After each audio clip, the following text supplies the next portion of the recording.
Facebook পেজের নতুন update আসার পর আপনার পেজের রিচ, ফলোয়ার কিংবা ইনকাম যদি কমে গিয়ে থাকে, সম্ভবত আপনার পেজে এই 5টি ভুলের যে কোনো 2টা করছেন। এবং শেষে যে আমি আপনাদেরকে ভুলটার কথা বলবো, এই ভুলটা যদি আপনার পেজে আপনি করে থাকেন, সেক্ষেত্রে ফেসবুক আপনাকে একজন ক্রিয়েটর হিসেবেই বিবেচনা করবে না। তো হ্যালো এভরিওয়ান, আসসালামু আলাইকুম। 2026 সালে ফেসবুকের নতুন এই আপডেটের মাধ্যমে শুধুমাত্র ফেসবুকের প্রোফাইলের লুকটা কি চেঞ্জ করে নেই, চেঞ্জ করেছে তাদের অ্যালগরিদমকে। তার মাধ্যমে ফেসবুক জানতে চাইছে আপনি একজন কন্টেন্ট ক্রিয়েটর নাকি আপনি শুধু পেজটাকে ক্রিয়েট করেছেন। যদি আপনি একজন কন্টেন্ট ক্রিয়েটর হয়ে থাকেন, সেক্ষেত্রে এই 5টি ভুল আপনার হবে না। আর যদি আপনি একজন কন্টেন্ট ক্রিয়েটর না হয়, শুধুমাত্র একটা পেজ হয়ে থাকে, সেক্ষেত্রে এই 5টা ভুল আপনার হতে পারে। সুতরাং এই 5টা ভুল আপনি যদি কন্টেন্ট ক্রিয়েটর হয়ে থাকেন, সেক্ষেত্রে মোটেও করা যাবে না। তো চলুন আমরা স্টেপ বাই স্টেপ এই 5টি ভুল কি তা জেনে নেই। নাম্বার 1, ভুল ক্যাটাগরি সিলেক্ট করা। দেখুন, ফেসবুকের নতুন এই আপডেটের মাধ্যমে আমরা কিন্তু সবার উপরে হেডিং সেকশনে যে বিষয়টা দেখতে পাচ্ছি, সেটা হচ্ছে যে ক্যাটাগরিটাকে, এবং আমাদের পেজের যে ক্যাটাগরিটা সেটা কিন্তু একেবারে সবার উপরে এখন থেকে শো হচ্ছে। তো শুধুমাত্র ফেসবুক এটাকে উপরেই নিয়ে আসে নাই, জাস্ট এটাকে প্রাধান্য দিচ্ছে যে আপনি একজন কন্টেন্ট ক্রিয়েটর হয়ে থাকলে আপনি কোন ক্যাটাগরিতে কাজ করতেছেন সেটা জানানোর জন্য। এখানে যে আপনি যে ক্যাটাগরিটি দিবেন, সেই ক্যাটাগরিটিকে সিলেক্ট করে রাখলেই হবে না, সেই ক্যাটাগরি বেসড আপনাকে প্রতিনিয়ত কন্টেন্ট পাবলিশ করতে হবে। তো আমরা যারা ভুলগুলো করে থাকি সাধারণত, সেটা হচ্ছে যে আমরা এইখানে যে ক্যাটাগরিটা দেই, সেই ক্যাটাগরি রিলেটেড কোন কন্টেন্ট আমাদের পাবলিশ করা উচিত সেটাই আসলে বুঝি না। তো এজন্য আপনি যে রিলেটেড কন্টেন্ট পাবলিশ করবেন, এই রিলেটেড কিছু পেজ আপনি ফলো আপ করবেন আগে থেকেই, এবং আপনি দেখবেন আপনি যে রিলেটেড কন্টেন্ট পাবলিশ করেন, সেই রিলেটেড কন্টেন্ট পাবলিশ করে কারা ফেসবুকে গ্রো করেছে, তাদের পেজে কোন ক্যাটাগরি দেওয়া রয়েছে, এবং সেই ক্যাটাগরিটাকে আপনি ফলো আপ করে আপনি ওই ক্যাটাগরিটিকে অবশ্য দিবেন। এখানে আমি আপনাদেরকে বলতেছি না যে আপনি তাদের কন্টেন্টগুলোকে কপি করবেন, জাস্ট আপনি দেখবেন, আপনি ক্যাটাগরির প্রতি একটা আইডিয়া নেওয়ার জন্য এই কাজটা আপনি করবেন, এবং এটাকে অ্যানালাইসিস পারপাসে করবেন। জাস্ট আপনি কাউকে কপি করবেন না, এবং আপনি আপনার পেজে যেই ক্যাটাগরি দেবেন, সেই ক্যাটাগরি রিলেটেড আপনি কন্টেন্ট পাবলিশ করবেন। স্টেপ নাম্বার 2, বায়ো ইনকমপ্লিট রাখা।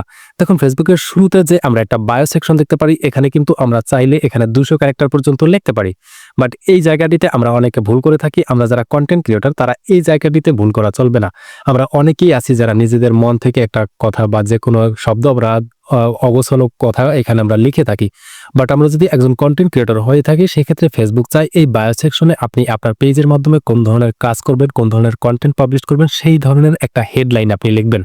যেই হেডলাইনের মাধ্যমে আপনার পেজে যারা ভিজিটর আসবে, তারা যাতে এসে এই হেডলাইনের মাধ্যমে বুঝতে পারে আপনার এই পেজের মাধ্যমে দর্শকরা কি কন্টেন্ট পাবে, এবং আপনি প্রতিনিয়ত কোন রিলেটেড কন্টেন্ট পাবলিশ করবেন এই সম্পর্কে যাতে এই হেডলাইনের মাধ্যমে আইডিয়া পায়। বাট আপনি এখানে যা ইচ্ছা তাই যে কোনো লেখা আপনি এখানে লিখে দিতে পারবেন না। স্টেপ নাম্বার 3, হাইলাইট ইগনোর করা।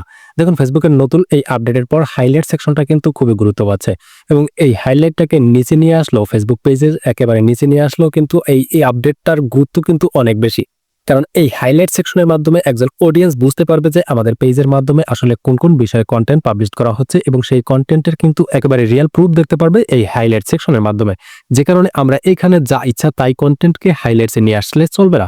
বাট আমাদের উচিত হবে এই হাইলাইট সেকশনটাকে খুবই গুরুত্ব সহকারে, এবং আমাদের পেজে করা টপ পারফর্মিং কন্টেন্ট কিংবা আমরা যেই রিলেটেড কন্টেন্টগুলো পাবলিশ করতেছি, সেই রিলেটেড কন্টেন্টের মোস্ট ইম্পর্টেন্ট কন্টেন্টগুলোকে এই হাইলাইট সেকশনে নিয়ে আসা, যাতে করে হাইলাইট সেকশনের কন্টেন্টগুলো দেখে দর্শকরা এমনভাবে আমাদের পেজের প্রতি আশ্বস্ত হয়, কিংবা তারা যাতে বুঝতে পারে যে আমাদের পেজের মাধ্যমে প্রতিনিয়ত তারা ভালো মানের কন্টেন্ট পাবে। বাট আমাদের পেজের হাইলাইট সেকশনে যদি ভালো মানের কন্টেন্ট নিয়ে না আসতে পারি, সেক্ষেত্রে অডিয়েন্সরা বুঝতে পারবে এই পেজের মাধ্যমে ভালো কন্টেন্ট প্রতিনিয়ত আপলোড হচ্ছে না, পাশাপাশি আমাদের প্রতি অডিয়েন্সরা কিন্তু আশ্বস্ত হবে না। Mistake number 4, action button set up না করা। দেখুন, ফেসবুকের নতুন এই আপডেট আসার পর অ্যাকশন বাটনটার গুরুত্বও কিন্তু মোটামুটি কম বাড়ে নাই। অ্যাকশন বাটনের মাধ্যমে আমরা অনেকে এটার কাজ কি এই সম্পর্কে আসলে বুঝতে পারি না। দেখুন, অ্যাকশন বাটনটাকে আমাদের প্রপারভাবে যদি আমরা ইউটিলাইজ করতে পারি এবং ব্যবহার করতে পারি, সেক্ষেত্রে গুরুত্বপূর্ণ কাজে কিন্তু আমরা অ্যাকশন বাটনটাকে ব্যবহার করতে পারি। যেমন অ্যাকশন বাটনটাকে ব্যবহার করে আমাদের পেজের ফলোয়ার কিন্তু বাড়াতে পারি। এখানে চাইলে আপনি যদি আপনার ফলো বাটনটাকে অ্যাড করে রাখেন, সেক্ষেত্রে আপনার পেজে ফলোয়ার গ্রোথটা বেশি হবে।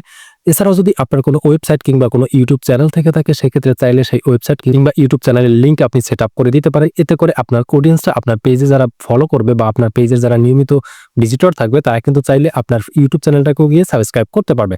তো এই অ্যাকশন বাটনটাকে আপনি যদি রিলেটেড সেট আপ করে নিতে পারেন, পাশাপাশি আপনি চাইলে এখান থেকে আপনার মেসেজ বা হোয়াটসঅ্যাপ বা আপনার ফোন নাম্বার আপনি যদি চান যে আপনার অডিয়েন্সরা আপনার সাথে সরাসরি কন্ট্যাক্ট করুক, সেক্ষেত্রে আপনি জাস্ট মেসেজ বাটনটাকে সেট আপ করে রাখতে পারেন। এছাড়াও আপনি চাইলে হোয়াটসঅ্যাপ সেট আপ করে রাখতে পারেন। এতে করে আপনার অডিয়েন্সের সাথে আপনার কানেক্টিভিটিটা একটু বৃদ্ধি পাবে। দেখুন, আপনার মেসেজের রিপ্লাই দেওয়া কিংবা আপনার অডিয়েন্সের সাথে যোগাযোগ স্থাপন করাও কিন্তু আপনার এঙ্গেজমেন্ট বাড়ে, এবং আপনার পেজের মাধ্যমে আপনি যত এঙ্গেজমেন্ট আপনি বাড়াতে পারবেন, তত আপনার কন্টেন্ট কিন্তু আপনি র্যাঙ্কিং এ নিতে পারবেন। মিস্টেক নাম্বার 5, প্রফেশনাল ড্যাশবোর্ডকে ইগনোর করা। দেখুন ফেসবুকের নতুন এই আপডেটে কিন্তু প্রফেশনাল ড্যাশবোর্ডটাকে আরো আই কেসিং করে তুলেছে এবং যাতে করে তাদের ক্রিয়েটররা তাদের প্রফেশনাল ড্যাশবোর্ডটাকে বেশি ব্যবহার করে। এবং ফেসবুক কিন্তু সবচেয়ে বেশি রিকমেন্ড করে আপনারা যারা কন্টেন্ট ক্রিয়েটর রয়েছেন তারা প্রতিনিয়ত প্রফেশনাল ড্যাশবোর্ডটাকে অ্যানালাইসিস করেন, যেখান থেকে আপনারা চেক আউট করুন কোন কন্টেন্টটিতে বেশি ভিউজ আসতেছে, কোন কন্টেন্টটিতে এঙ্গেজমেন্ট বেশি পাচ্ছেন, পাশাপাশি কোন কন্টেন্ট থেকে আপনার আর্নিং বেশি হচ্ছে। এই সকল বিষয় অ্যানালাইসিস করে আপনি যদি প্রতিনিয়ত কন্টেন্ট পাবলিশ করতে পারেন, সেক্ষেত্রে আপনার পরবর্তী কন্টেন্টে আপনি ভালো পারফরমেন্স করাতে পারবেন। সুতরাং ফেসবুকের নতুন এই আপডেট আসার পর এই 5টি বিষয় যদি আপনার মিস্টেক হয়ে থাকে, সেক্ষেত্রে আপনার পেজের রিচ, ইনকাম এবং ফলোয়ার কমে যাবে। তো আশা করি ভিডিওটি আপনাদের কাছে অনেক বেশি হেল্পফুল হবে এবং ভিডিওটি যদি ভালো লেগে থাকে অবশ্যই বন্ধুদের মাঝে শেয়ার করে দিবেন। দেখা হচ্ছে পরবর্তী ভিডিওতে নতুন কোনো টপিক নিয়ে। সে পর্যন্ত সবাই ভালো থাকবেন, সুস্থ থাকবেন। আল্লাহ হাফেজ, আসসালামু আলাইকুম।